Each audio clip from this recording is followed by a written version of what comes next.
Back of the Net is brought to you by the Irish Embassy Pub and Coldwell Banker Heritage House Realtors, your Durango local area real estate experts. Locally owned, nationally known. Welcome to the Back of the Net. I'm Jordan Alexander here today in the Irish Embassy Pub, the home of Durango soccer. Now this week on the show we have Durango High School and Fort Lewis College men's soccer. Fort Lewis College were at home on Friday against CSU Pueblo and then went to try and get revenge over the big team in the Rocky Mountain Conference, REYES. Let's see how that went down. Welcome to Dirk Field, a slightly overcast day up here at Fort Lewis College. Fort Lewis College take on CSU Pueblo.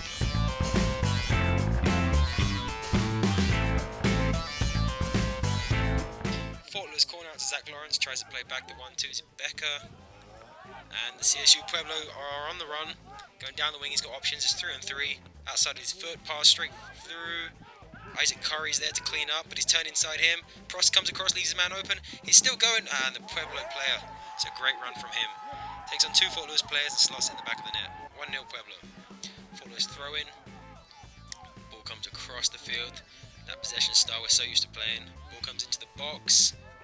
It's bobbling around. Looks like Yanis Becker on the ball. Twisting and turning, trying to get free. Where's he going to go with this one? Oh! From distance, Yanis Becker. Edge of the box. Ties the game for Fort Lewis, 1-1. Another Fort Lewis throw in. And that's a definite penalty. That's a penalty if I've ever seen one. Thank you, referee. Yanis Becker steps up for the penalty. Where's he going to go? Stutter step and to the left. Calmly rolls it in. Easy for Yanis, easy for Fort Lewis. That's 2-1 Fort Lewis. Mike Brand clears it. Sends Zach Lawrence on his way. Fort Lewis have numbers. The Pueblo player is trying to get back desperately. And Lawrence squares it, and it goes right across to Castillo at the back post. Great shot, straight over the keeper. 3-1 Fort Lewis. And that's the final score. Fort Lewis versus Rangers University up in Denver. Fort Lewis playing the blue and yellow stripe, and Rangers in the white.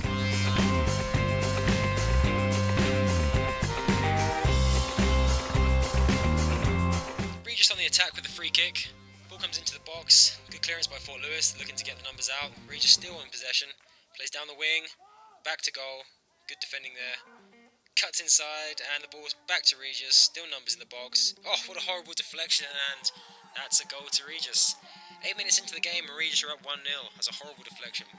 Not much goalkeeper Ryan Shaw could do there. Castillo with a throw-in. Hits it to Claw. He's got Luke Lawrence forward. It's a great flick forward. Only one in the box, not much here. Yanis Becker, straight in the goal. Great finish, Yanis. Using his head. Castillo balls through again. Zach Lawrence is in on goal. He's got numbers 1-on-1. And that's a definite foul, but was it in the box? It looked outside the box, but the referee's given a penalty. So it'll be Yanis Becker to convert the penalty. His famous stutter step, here it comes. And that didn't fool the goalkeeper that time. Not the best penalty he's ever taken, straight down the middle. Into overtime we go. Regis taking the corner. Ball goes right across goal. It's put back across goal, and then on target. It's a good save. The ball's up in the air, and the Regis player gets there first. Which means that's the end of the game, and Regis take the game 2-1 with the overtime victory. Fort Lewis will be very disappointed about that. Welcome back to the Back of the Net. Those are the highlights from the Fort Lewis men's game, and I'm here with Coach Ogie Kennedy. How you doing, Jordan, Ogie? thanks for having us as always. How are the games this weekend? I think like all season, mixed reviews. Win Yeah. on Friday quite comfortably, and then a tough loss on Sunday. Yeah, we'll start with that game on Friday. I was watching the stats. I couldn't unfortunately be there. And 1-0 down at half-time. Yeah, 1-0 down, and honestly, we didn't really deserve to be 1-0 down at Yeah. halftime. I felt like we had played well and kind of just reiterated some of the things we wanted to see. Yeah. Gave a couple of guys a little rocket at halftime that needed it, a couple of the senior guys. And came out much better in the second half, I guess, and we were able to finish off some of those chances. Yeah. So how do you deal with that half-time when your team's down? I mean, you've got one option. You can kind of get onto them a little bit and be. It's frustrating. I think of all the games this year, there's only been one game where I've been disappointed about how we kind of what we created and how hard we tried, and that was the Mines game at home. I think that was a lot to do with the dejection of losing to Metro in overtime on the Friday. Yeah. But the rest of the time, the guys have shown up and have worked extremely hard. So it's hard to criticize them. You look at the stats, and stats aren't everything, but it's hard to look at it and not realize that you're controlling possession, you're controlling chances. and just haven't had that element of luck, I guess. Yeah. So in the Regis game on Sunday, they turned you over a couple of weeks ago, so it's looking for Yeah, revenge. well, you know, I mean, they turned us over in terms of, you know, winning the game, and Yeah. obviously that's the most important stat that matters. But I thought at home we played really well against them. We had chances. We should have won the game. And then away, wow, 19 shots to 3. Yeah. Missed the penalty with 10 minutes to go. After getting back in the game and tied it at 1-1. Yeah. Disappointing. We had chances to win the game Yeah. and really should have taken care of it. And there's no doubt they are a good team. And did you foresee them You taking know, the they're, Armac again, well, I mean, they're number 10 in the country, I think, right now. Obviously, they're doing really well. So are Mesa, who we play on Friday.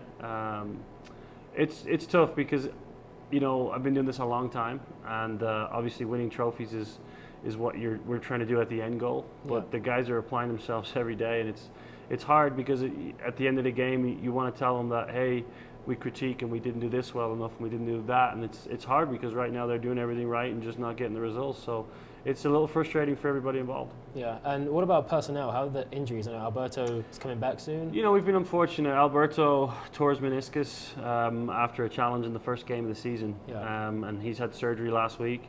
There's a slight chance that he could be back for the last weekend of the season, but again, he won't have practiced for this whole time. So it's been tough. We've lost him. So that's been difficult. He's a key piece for us, especially how we want to play soccer and the way we want to try and keep the ball, and that's obviously Alberto's strength. So that's been difficult, but no excuses.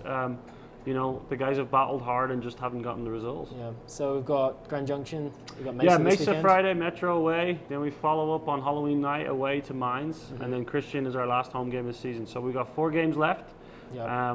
We've obviously got to keep playing. We want to try and get as high as we can in the league, as mathematically as possible as we can get, and then you know, obviously we want to make sure we secure ourselves into the Armac tournament, and try and get a trophy. And that's Fort Lewis football. We'll keep going until we're told we can't anymore. So that's all we can do. Excellent. Well, best of luck this weekend. I'll Thank be you. up there. Appreciate it. Yeah, hopefully we can get some results. Cool. Thanks. After this, more back of the net.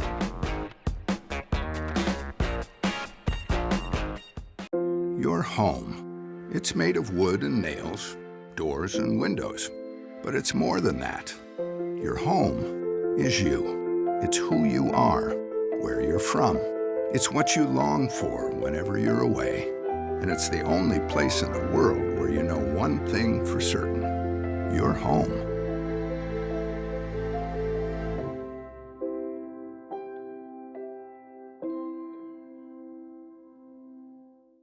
Welcome to the Irish Embassy Pub Durango. We import the majority of our products straight from the Emerald Isle, and let's get it right. You want your Guinness directly imported from Dublin. You want it stored at precisely the right temperature. And you want the pour to be a matter of taste and science. You want to pull with the patience and precision that it deserves. And if that wasn't authentic enough, you want to enjoy it in a pub where the shelves are stocked with 24 different kinds of Irish whiskey. Yes, you want the true Irish experience. Come visit us at the Irish Embassy Pub Durango.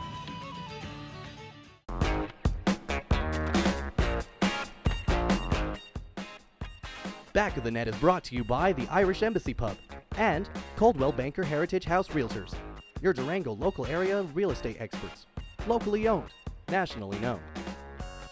Welcome back to the back of the net. Now today I'm here with Nate Camano and Dalen Parker from DHS Boys Soccer Team. How you guys doing? Good, how are you? Great. Nate, let's talk about your shirt before we move on. Everyone else I've had in the show has had a shirt and tie. And you're here with a pizza shirt with a cat with no eyeballs. Well, you know, Jordan, I wore this shirt today because I think in essence it portrays DHS soccer and myself about as accurately as you could, better than any other shirt in my opinion. So. How do you feel about it, Dalen? Do you think it's an accurate perception of your team and the style you play? It is. It's very accurate of this young man, too, so we're good. So you've just received the seedings for the playoffs. Yeah, we end up getting the number 9 seed. Happens to be the best seed out of all the Western Slope teams. Yeah. And so they treated us really nice this year. Pretty fair. We were pretty happy with what we had. We were shooting for the 8th because we get more home games, but we'll take the 9th and have to prove ourselves a little bit. Yeah. So it'll be fun. So who's the first opponent you're going to face? First opponent is Vista Ridge. They're out of Denver, the Colorado Springs, Denver area. They play in the Pikes Peak League, which at one point in time was considered the top league in Colorado for boys 4A. Yeah. And so they play some pretty good competition there. So they have a good style that we've seen before, so there's nothing different there. Yeah. But I don't think they've really seen our style before. Yeah. So it'll be interesting, fun for us, Yeah. hard for them because they're making a 7.5-hour bus ride the morning of And then to have to play play. us. Yes. Wow. So this will be fun. Yeah. So Nate, the style that DHS play, can you tell us a little bit about the style? And I mean, you're an outside wing. I'm outside wing, Yeah.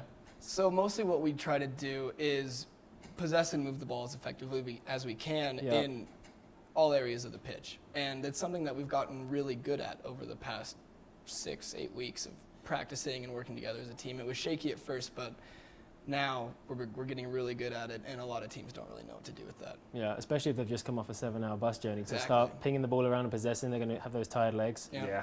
It's going to be troublesome. So how do you prepare your team for playoffs versus normal league play? Are you going to start practicing penalties? Do you do anything differently? Well, we really don't. Our practice, we keep them on a tight schedule as far as how long we're on the pitch during practice. We don't want them out there for 2.5 hours, 3 hours. My mentality is if you really haven't figured it out by 9 to 10 weeks in, there's really nothing we could do extra to figure it out. So we keep them on a timetable. We really look to go just an hour to 15 hour and a half. We really fine tune, so we work on those little skills like we're a passing team. Mm-hmm. So I'm actually going to steal this one from Ogie, the men's FLC coach.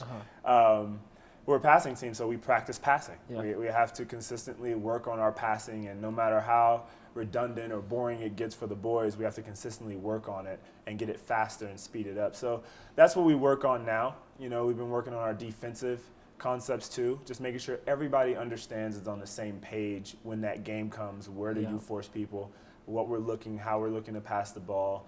And then we try to have as much fun as possible. I mean, it's really what it's about at the end of the day. We try to make sure that the boys are, cracking jokes and playing different styles of game. We played ultimate frisbee one day and all different things just to keep them upbeat. And the pressure can be hard for teenagers, and they're not professional athletes yet, and they're not in college. They're here to have fun. And so we don't want that pressure to just take over and then they don't perform. Yeah. So we try to keep them loose and have as much fun as they possibly can without losing focus on the game. But that's really how we prepare. And then we take PKs at the end, and they always love that because they get to brag and make jokes and all that type of stuff on everybody. So it's fun to see that. So what time's the game? The game's at 4 o'clock this Wednesday, Yep. October 22nd, at Riverview. Mm-hmm. And so we're really excited about that. And there's nothing really special going on except the fact that we're treating it like another game. Yep. And one game at a time for us right now. So excellent. Well, we wish you the best of luck. And hopefully speaking to you the week after with a win. All right, thank you. Thank you for joining us, guys. Thank you very much. So after this, we've got the DYSA Under-12 Rangers here with a crossbar challenge. Let's have a look. Hi, I'm ALEXUS and I play forward.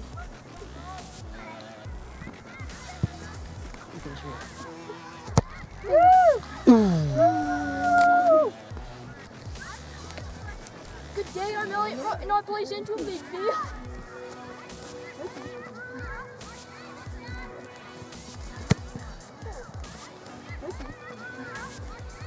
My name's Jake Burton and I play mid.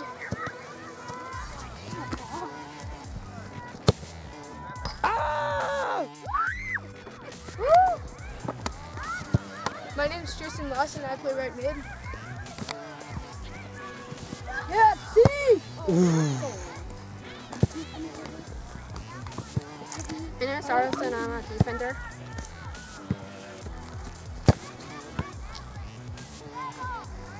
My name's Patrick Thornton and I played in center D.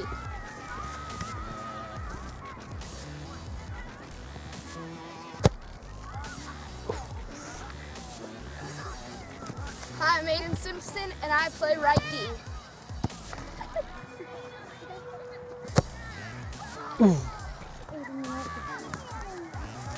My name is ARAUJO and I play forward.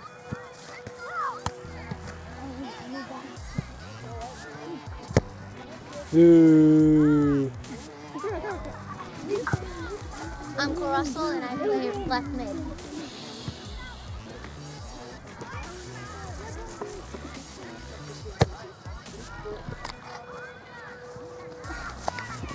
Hi, I'm Tom Schumann and I play defense.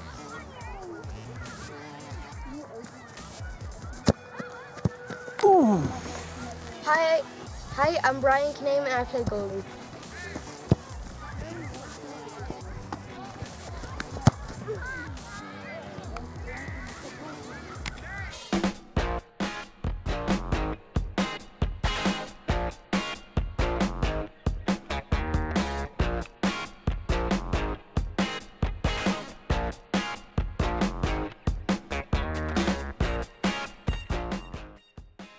Thank you to the Under-12 DYSA Rangers for that performance of the crossbar challenge.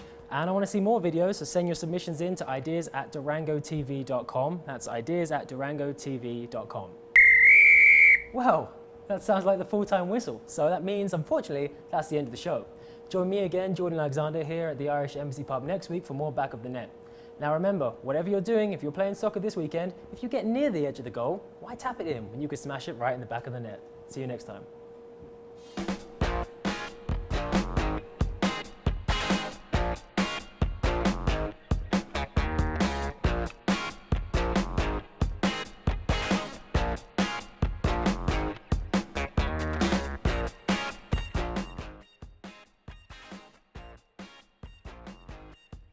Back of the Net is brought to you by the Irish Embassy Pub and Coldwell Banker Heritage House Realtors, your Durango local area real estate experts.